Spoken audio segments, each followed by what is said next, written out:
like if you're taking a sample and you're using 20 different samples. Indeed. No, the n does not need to be the Okay. same.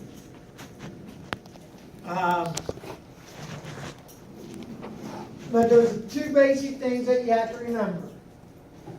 And you gotta sort of keep some of this in mind, is that we are going to be using some symbols, and we need to keep it straight. What does mu of x stand for?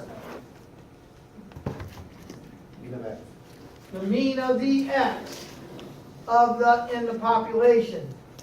What is mu of x bar? The mean of x. No. The sample. The mean of The means.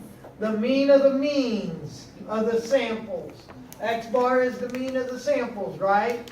So this is saying I want the mean of the sample means. Did the text use a different vocabulary for that? I don't believe so, but they might have used slightly different wording.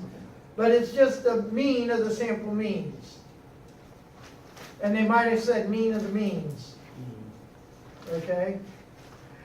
And for the most part, we normally assume that if we know one, the other one is that we know the other.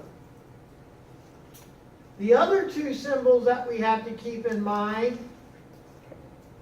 is sigma x. What is sigma x? The standard deviation of x. The standard deviation of the x variable. What is sigma x bar? the standard deviation of the mean sample. Standard deviation of the standard deviation of the sample mean. Oh my gosh. Does anybody remember what that is equal to? The standard deviation of the standard deviation sample mean. Okay? Remember, the sigma just stands for standard deviation, right? Uh-huh.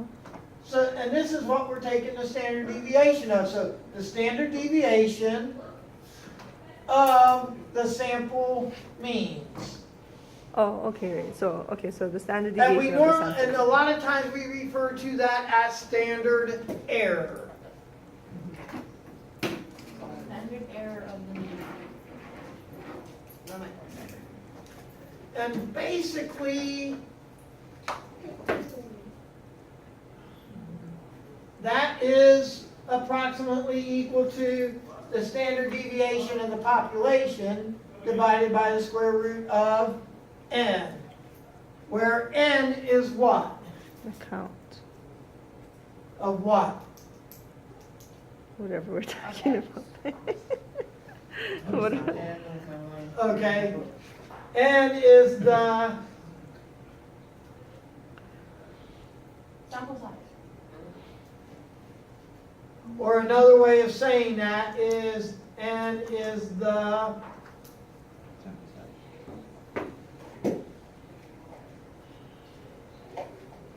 okay. So what we have to do is keep in mind that we're using symbols, and a lot of symbols are very similar. This is why I was saying it's always important to understand how we start to write things and pay attention to what we're starting to do. And we calculate z-scores, and I will use the word z-scores, and there's, yes, Wait, so the n is the counted sample, and the n is the sample size? that's the same thing. It's the same thing? Yeah, I'm just saying it two different ways. Okay. Because some of you used the word count. Somebody said sample size. Right, okay. Okay? Well, what we're counting is The the sample. sample. How So it'd many be the are sample. in the sample? Okay, got it. And a lot of times when we do this, we'll actually use a capital N for the population, the count of the population, which a lot of times we won't have any idea what it is. Okay.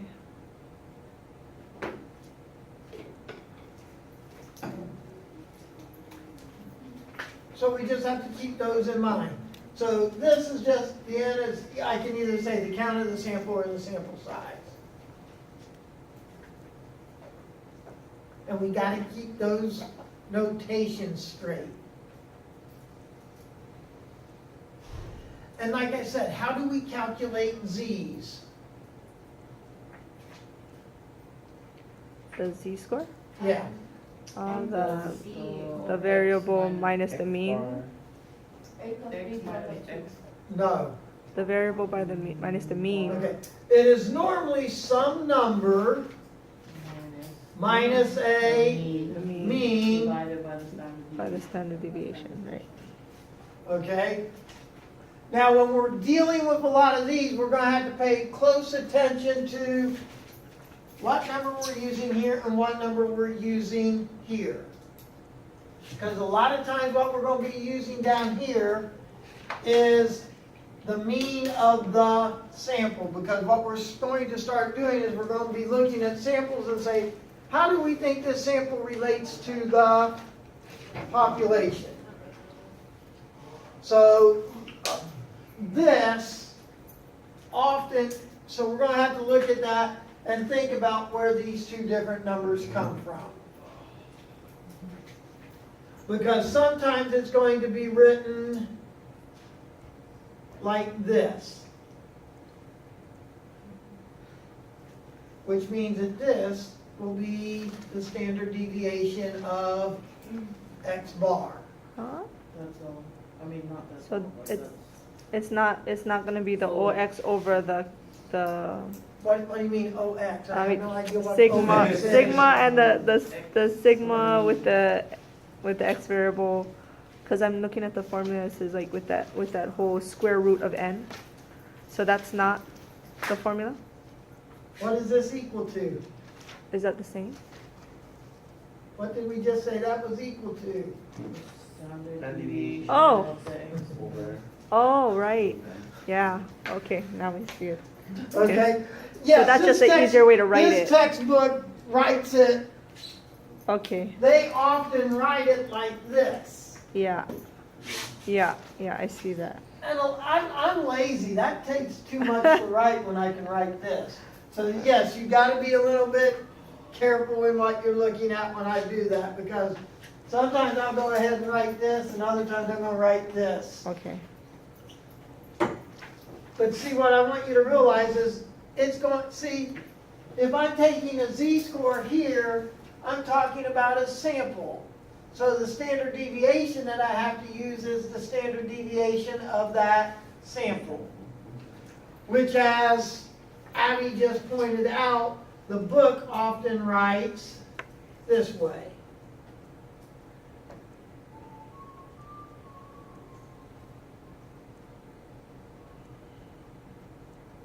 Okay.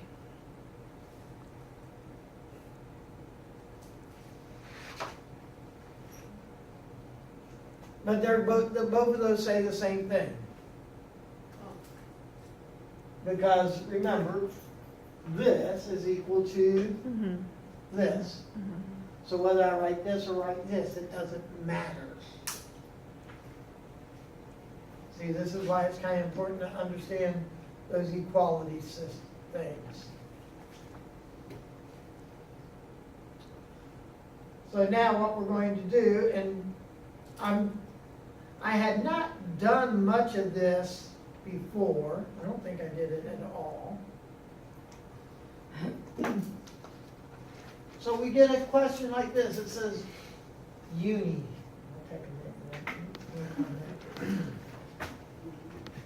See, they always come up with all these different names because they try not to be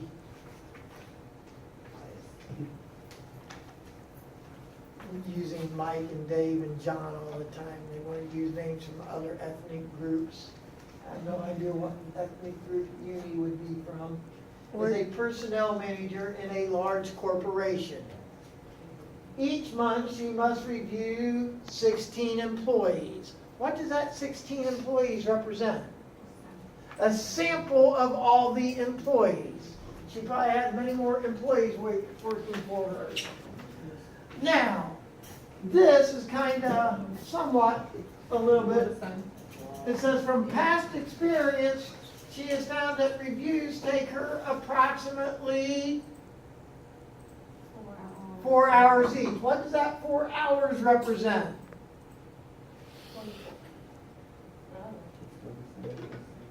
4 hours out for each. Yes. What does that 4 hours represent? How long it takes to get it? Out of 4 people. On average. Oh, yeah. That is your mean of the population. Okay, that is the mu of x. Okay, and then it says with a population standard deviation of 1.2 hours. So if I'm looking at this problem, the mean of x is 4 hours. The standard deviation of x is 1.2 hours. Yeah.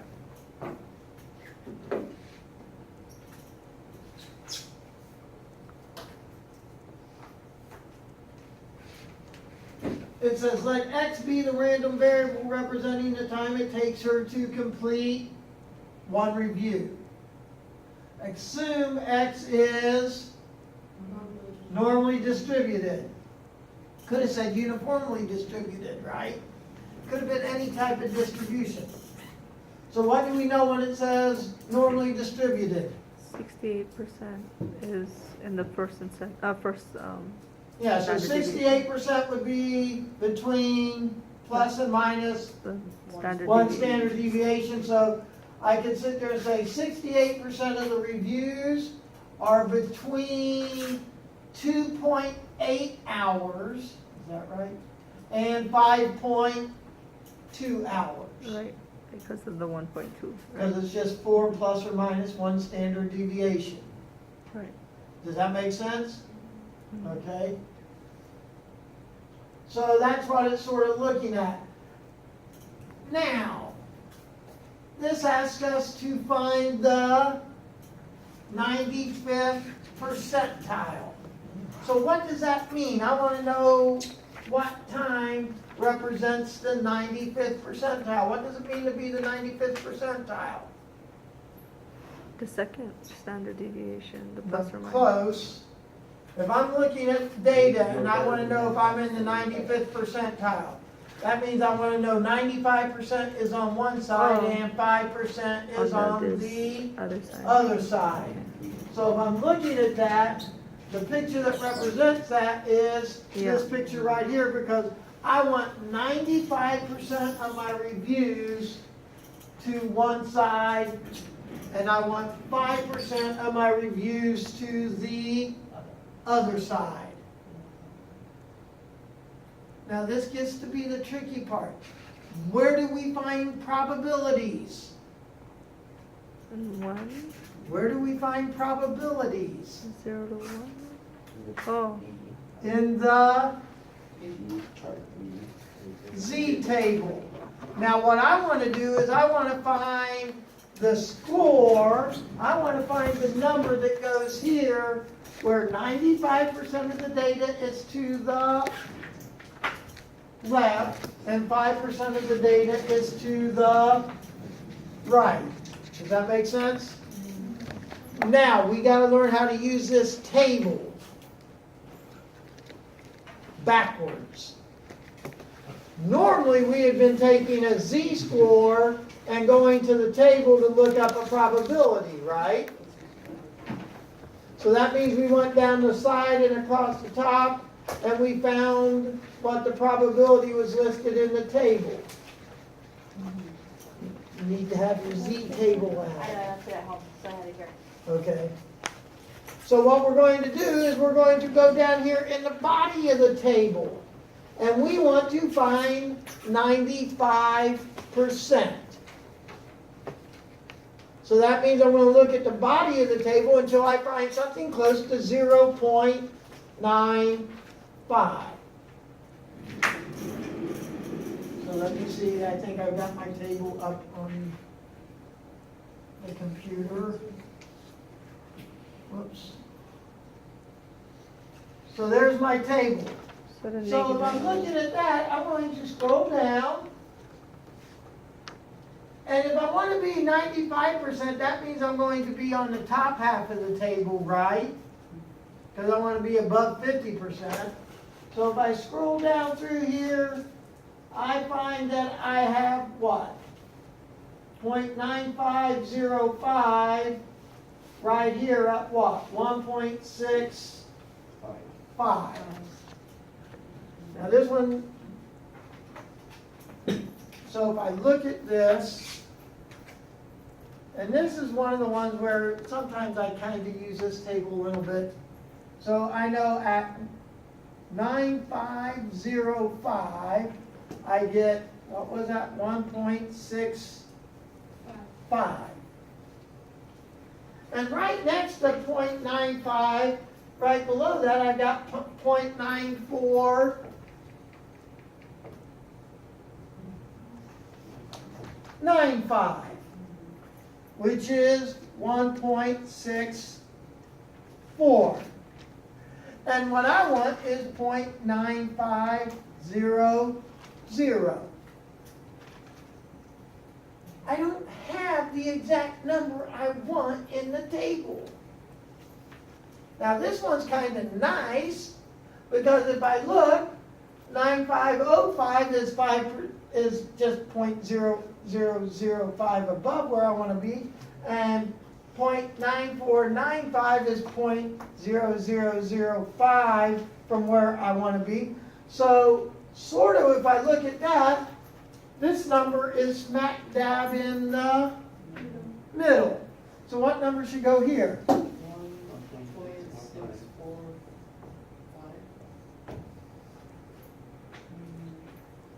So if I want to be exact, I can actually take this one up 2, 3 decimal places, and the z-score that gives me the 95th percentile is 1.645. What are you doing this for? Huh?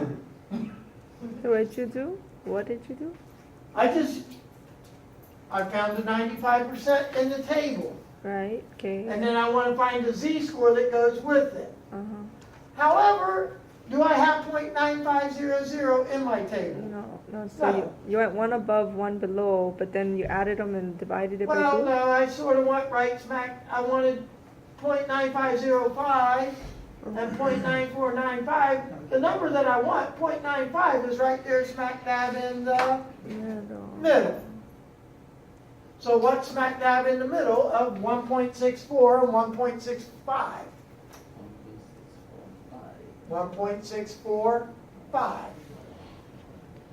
I'm just approximating. This one's not an approximation because it's so nice and clean, I can find it exactly. So the z-score that represents the 95th percentile is 1.645. Does everybody see how I sort of got this? I just went to the table backward. We had been going to the table. If I asked you to look up 1.64, you could have found it, right? If I'd asked you to look up 1.65, you could have found it. My z-table only goes to 2.2 places. If I asked you to look up 1.76, what would you get? 9.9608. Okay, 1.76 would give me, and what does this 9608 represent? It's the score that is 96.08% is to the left, and 0.4 something is to the right, or 0.3 something, I don't know, I can't subtract in my head, I'm not good at mental arithmetic. Okay, we're just doing it backwards. we know that we want to be at 95%. So we did 1.645. Now, this is where you have to be a little bit creative. We know that the z-score that we want is 1.645. Now, if you remember right, what's the formula for a z-score? It's some number minus the mean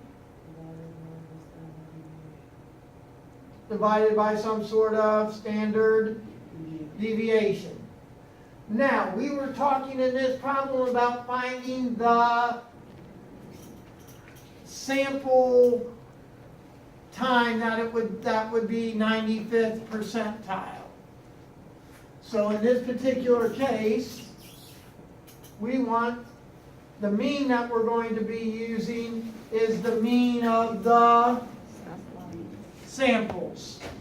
Because we were looking at samples of 16 people, right? That's what she was looking at.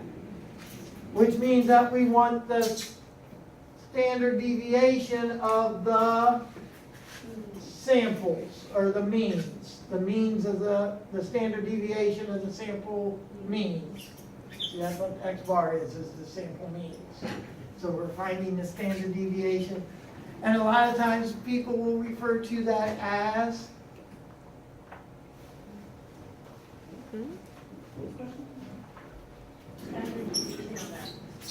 no, standard deviation of X is a little bit different.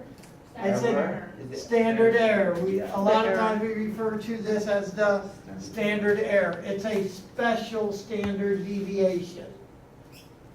So sometimes you're just going to hear me use the word standard error.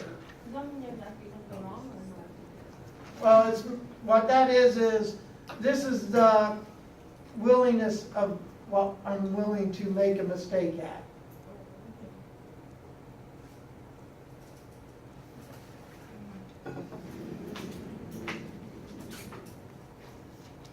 So what we now know is in this particular problem, we knew that the mean was 4 hours. We knew that our historical standard deviation of the population was 1.2 hours. I didn't write one thing down. What didn't I write down? Mean? No. There was one piece of information in this problem that they gave us that I didn't write down. So employees? What about the employees? The count. The sample size. What's the sample size? 16? 16. I didn't write that down, but see, this is kind of critical information that I need to do this problem. So what we've just done is we want to know, looking at the samples, 95% of the day, we want to know Oh, yeah. the time that would have 95% of my times in, if I'm just looking at how often I do this. So 95% of the time, I will be at this time or lower, and 5% of the time I will be greater than that amount of time.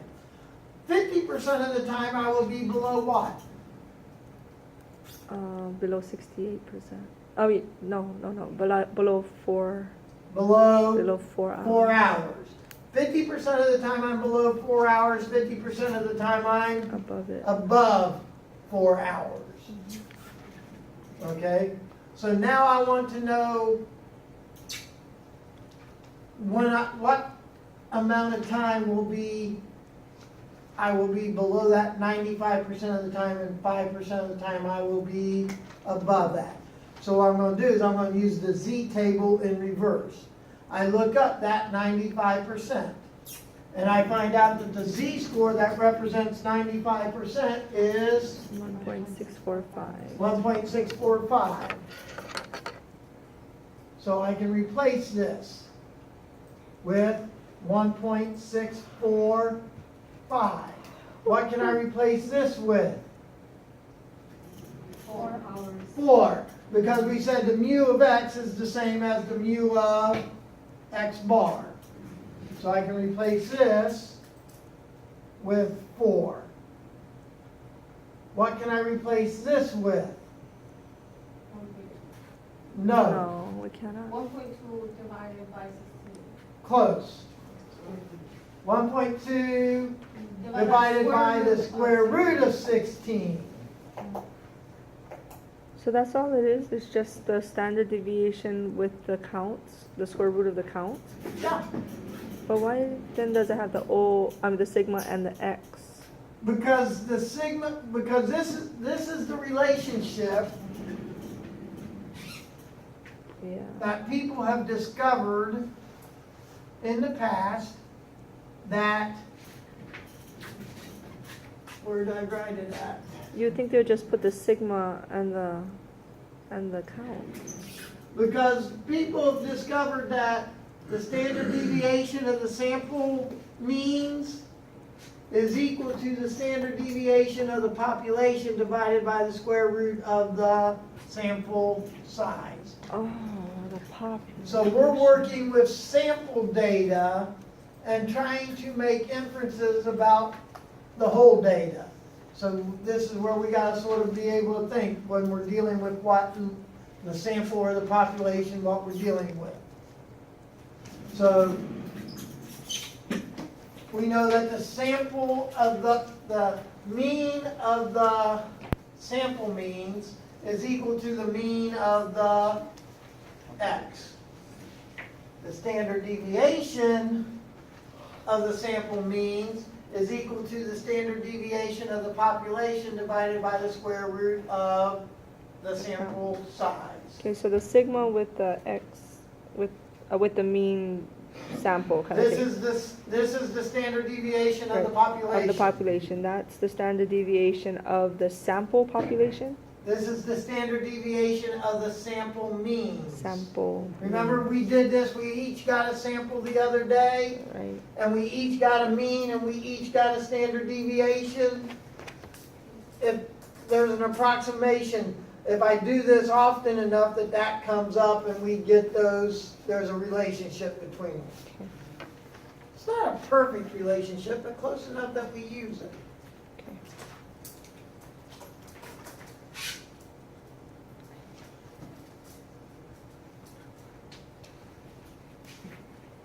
And I'm trying to find out what number goes here in real time. This is the z-score that goes with this time. So I'm trying to find out this time. So, how do I go about doing that? This is where algebra comes in. Order of operations, I'm going to do this first. Okay.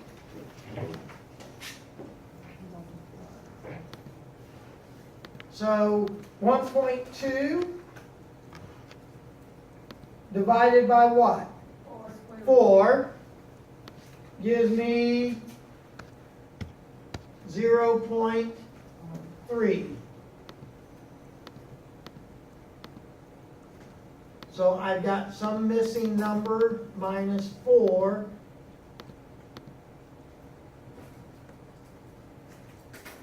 I'm still trying to find this missing number. So what am I going to do next algebraically? Times What was that, Bronson? 0.3 on both sides. Multiply both sides by the 0.3. So I'm going to take 1.645 times the 3, which gives me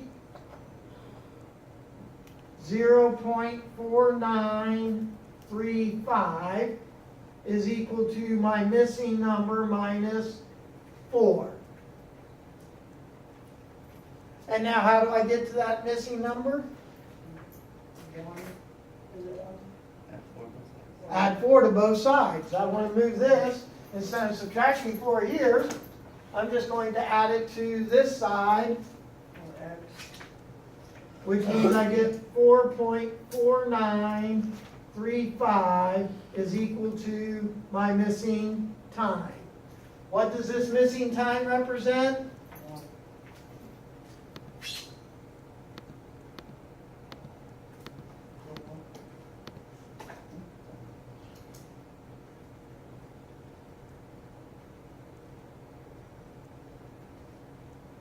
So 95% of my interview or my reviews will be less than 4.49 hours.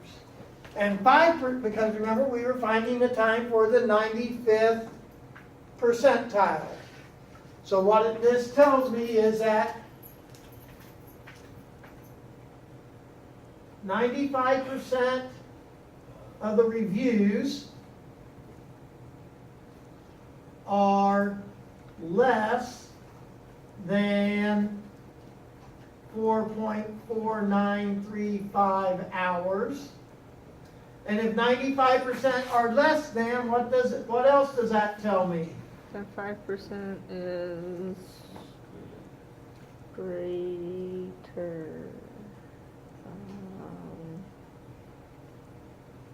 How many hours could it go up to?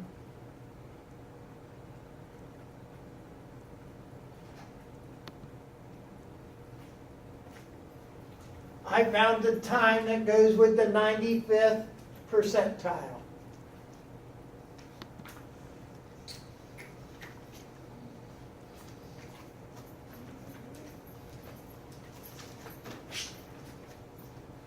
Now here's it, do it again.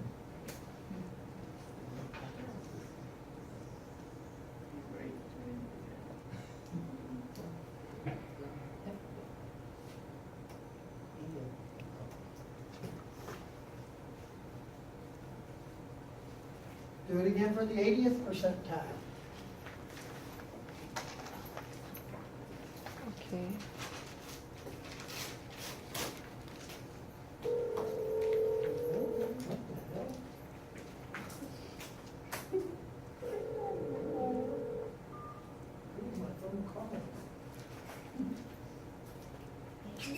I hate smartphones. They're so dumb. They just start dialing numbers on their own.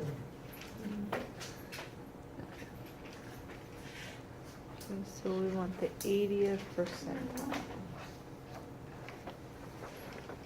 Let's see, 80.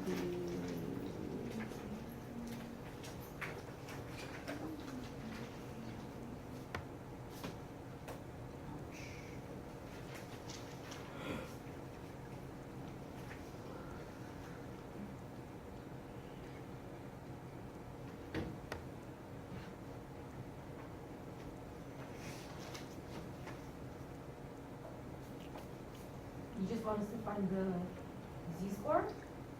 You need to do it all.